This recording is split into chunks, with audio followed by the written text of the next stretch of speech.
So what about Stenbolone acetate then? Is Stenbolone acetate even worth it? Please, Steve, let Stenbolone acetate be worth it. Well, there is something to say for Stenbolone acetate. Supposedly it was Dan Duchesne's favorite injectable.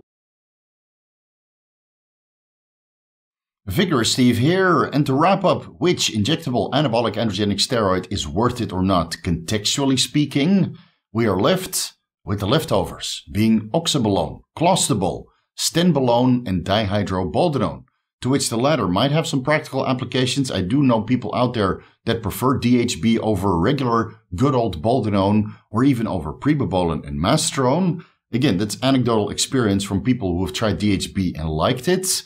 But there's a lot of anecdotal evidence out there and reports that DHB certainly didn't work for the person using it because of its crippling post-injection pain. And when it comes to Oxabolone, Clostebol, or Stenbolone, the anecdotal evidence and the reports from bodybuilders are spaced so far and few between that these compounds probably also aren't worth it. Still, we're going to dive in head first and make a calculated assessment of whether these compounds are worth experimenting with or not. Before we do, please like the video, leave a comment for the algorithm, and consider subscribing if you haven't already. And while you're at it, please hit the notification bell button so you can get notified whenever a new video drops. Let's start with Oxabolone Cypionate, a 19-nortestosterone derivative with a very similar chemical structure to nandrolone, albeit that it's hydroxylated at the 4th position. And even though this compound at one point or another was marketed in Europe as a pharmaceutical under the name Steranabol Depo or Steranabol Retardo, I can't find any anecdotal evidence or reports that Oxabolone Cypionate was beneficial, was worth it or not. Did it have any post-injection pain? Did people get phenomenal gains from this injectable compound? I can't find any reports anywhere. So for that sole purpose alone, since I don't know anybody that actually used this compound, even though it is on the WADA doping list, and there are a select few cases out there where athletes failed the doping test for Oxabolone or Oxabolone metabolites, so it is being used in some sports. Still, when it comes to anecdotal reports in the bodybuilding circuit or the fitness scene, I can't find any. And for this sole reason alone, I'm going to have to say that Oxabolone Cypionate is not worth it. Because again, if it was really, really good, if it was Tren-like good, people would be using it. People would be sourcing it left and right. I can't find any raws for Oxabolone Cypionate. I can't find any underground lab that sells Oxabolone Cypionate and has that on their product list. So I'm just going to throw in the towel for Oxabolone Cypionate. I'm going to say that it's not worth it in any scenario because, well, let's be honest, if it was worth it, bodybuilders would be using it. So let's just move over to Clostebol, which at one point or another was available as an injectable pharmaceutical under the brand name Megagrisevit, containing Clostebol acetate. And there was also a microbin Depo containing Clostebol caproate. There's also Clostebol propionate under the brand name Yonchlon, but I can't find any information about this product, so we're just going to forgo that for now. I do know that Clostebol acetate is also available as a dermal cream in combination with neomycin sulfate, which helps to heal wounds. Now, a side effect of Clostebol acetate and neomycin sulfate cream is that it thins the skin. This is probably the most readily available Clostebol that you can find on the market. Injectable Clostebol seems to be non-existent. Again, I can't find it on any underground lab product list, and neither can I find any Clostebol ester formulation as a raw powder. So that pretty much ends the story right there. Still, there might be some practical application for a topical Clostebol acetate and neomycin sulfate cream under the brand name Trofodermin, but there's several genetic versions out there as well, I believe. But please do your due diligence researching, because there are some Trofodermin formulations out there which contain a corticosteroid named Clobetasol propionate. So even though the spelling might be very, very similar between Clostebol and Clobetasol, the actions are going to be severely different. Again, if a corticosteroid goes systemic, you get all of the side effects associated with high cortisol levels, and Clostebol might actually potentiate some anabolic effects. Now, on both formulations, I'm able to see that it thins the skin with continuous use. So again, maybe during a contest prep or before a photo shoot, there might be some practical applications for these compounds. So that could mean it could be a suitable replacement for Preparation H, a hemorrhoid cream that bodybuilders generally use towards the end of their contest prep on problematic areas like the lower back or the lower glutes, for example, to thin the skin there, because preparation H contains phenylephrine, which is a vasoconstrictor. And if you're at a decent body fat level, you still hold a little bit of water or you still have some fat left in those problematic areas, preparation H was used to thin the skin and make everything look a lot tighter. But the main issue with preparation H nowadays is that many of the formulations being sold worldwide no longer contain phenylephrine, because the respective FDA of the country that preparation H is sold in labels phenylephrine as a controlled substance, or it's only available on prescription. So the preparation H isn't what it used to be. Again, it is available under its old formula in certain countries. I'm not exactly sure which country, but I do see different formulations with phenylephrine available on the market. Still, the good old preparation H is very, very limited on where you can source it. There's not many online pharmacies that actually distribute preparation H all over the world. So a Trofodermin with Clostebol acetate might be a suitable replacement, considering that Clostebol does have some anabolic properties. Now, I wanted to talk about injectables, being the Megagrisevit pharmaceutical, which at one point or another was being used by athletes for doping in certain sports. There are athletes out there who failed the doping test for Clostebol or Clostebol metabolites. So Clostebol acetate was being used. That being said, I can't find any anecdotal reports from bodybuilders that had a good experience or even tried Clostebol acetate at all. And that's probably because Megagrisevit only contained 10 milligrams Clostebol acetate per 1.5 milliliter vial. So that's even lower concentration than Parabolone, which contained 76.5 milligrams Trenbolone hexahydrobenzyl carbonate per 1.5 milliliter vial. So it's a very low concentration. So if you want any noticeable amount of Clostebol in the form of an injectable, well, that's milliliters upon milliliters on a daily basis just to get anywhere close to 50 milligrams, which seems to be an effective dose for all of its anabolic benefits. Now, Megagrisevit was supposedly to be co-administered with an ampule within the packaging containing a B6 and B12 complex. Not exactly sure why this product contained Clostebol acetate plus a separate vial of B vitamins, but that was how the package was presented. The injection volume would have been astronomically high to potentiate any form of anabolism. And when you look at its chemical structure, you already get less excited because Clostebol looks very similar to Steranabol. And we all know that we need a reasonably dose of Steranabol to potentiate any form of noticeable anabolism, although Steranabol is a very good beginner oral steroid. Clostebol is also chlorinated at the 4th position, preventing aromatization and 5-alpha reduction. So the Clostebol you take stays as Clostebol until it's metabolized within skeletal muscle by the hydroxysteroid dehydrogenase enzymes. Still, chlorination at the 4th position severely diminishes its anabolic properties. So you would need a reasonably high dose of Clostebol just to potentiate some anabolism, and with the low concentration that the pharmaceutical Megagrisevit came in, completely unwarrants its use. Clostebol acetate, not worth it. So what about Stenbolone acetate then? Is Stenbolone acetate even worth it? Please, Steve, let Stenbolone acetate be worth it. Well, there is something to say for Stenbolone acetate. Supposedly, it was Dan Duchesne's favorite injectable. Stenbolone acetate has been around since the 60s. Schering produced it in Germany. Later, the license was sold to Syntex. So there was a couple of years where Stenbolone acetate was available as a pharmaceutical under the name Anatrofin. I believe it's long been since discontinued. I can't really find so much information on Anatrofin.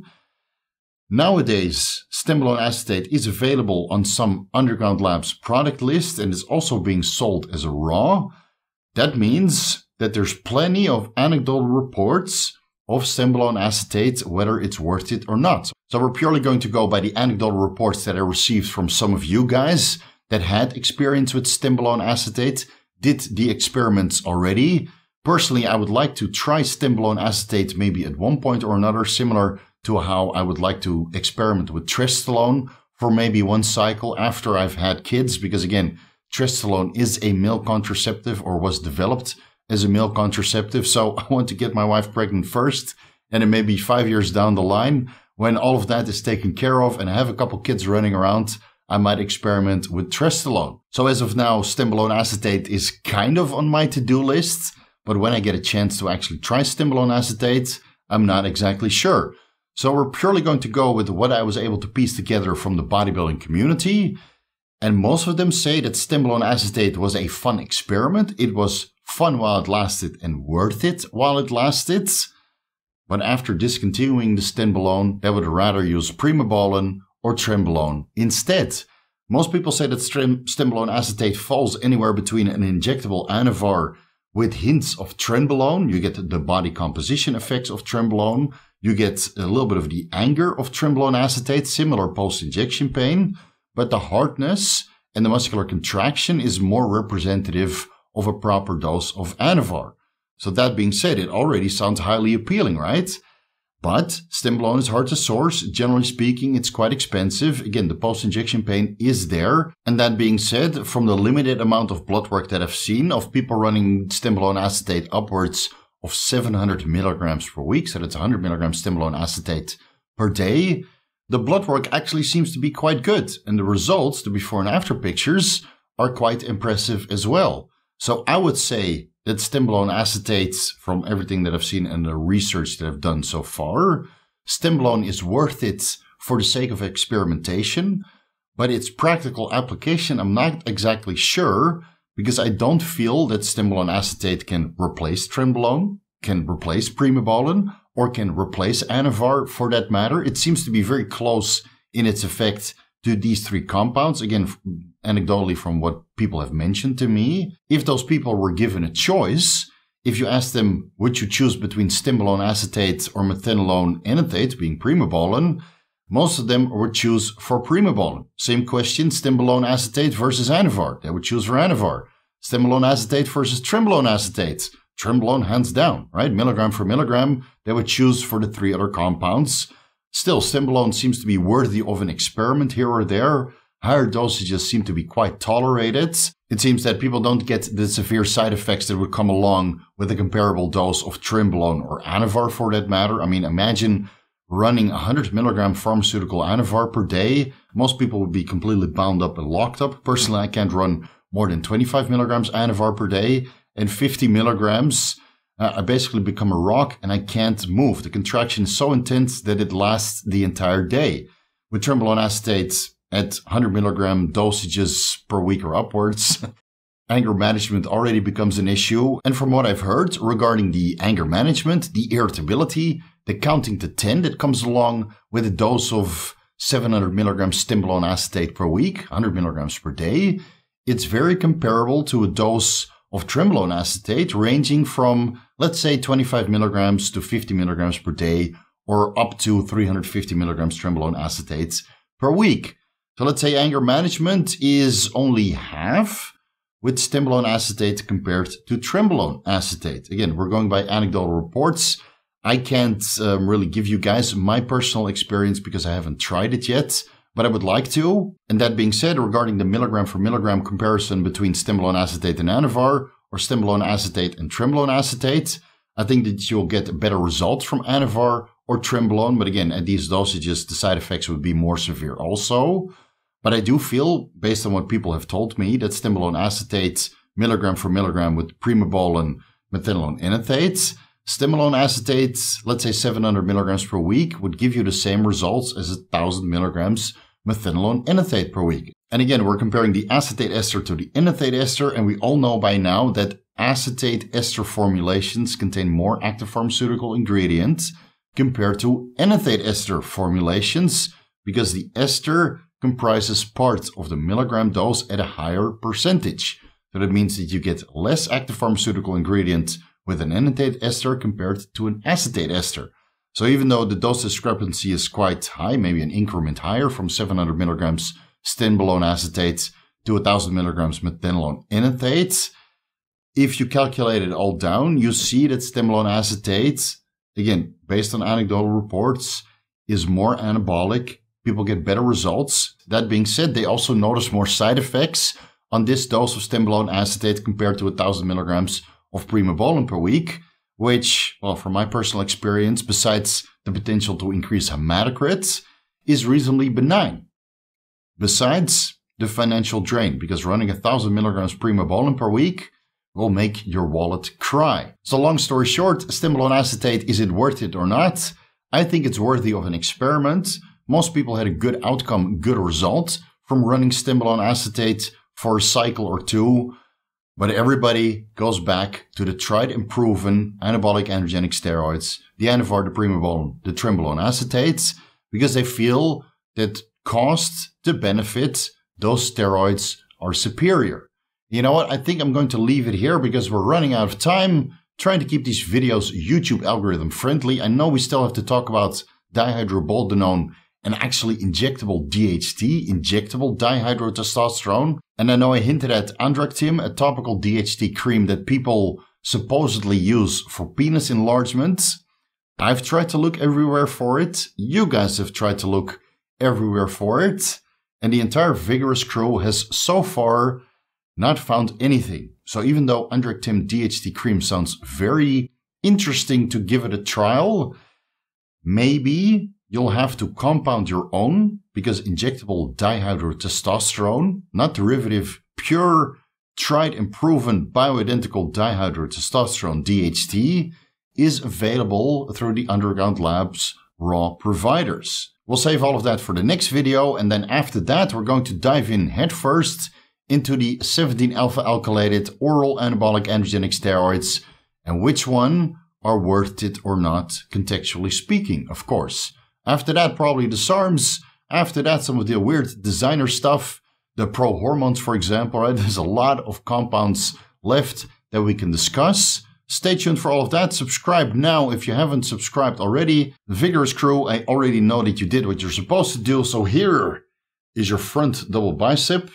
Man, I can't wait to pin some mint and Stenbolone acetate into these cannons and see what all the fuss is about. I'll leave it here. You can find everything that I'm associated with down below in the description section. Leave me a comment. Would you like to try Stenbolone acetate, Clostebol cypionate, or acetate, or Oxabolone cypionate?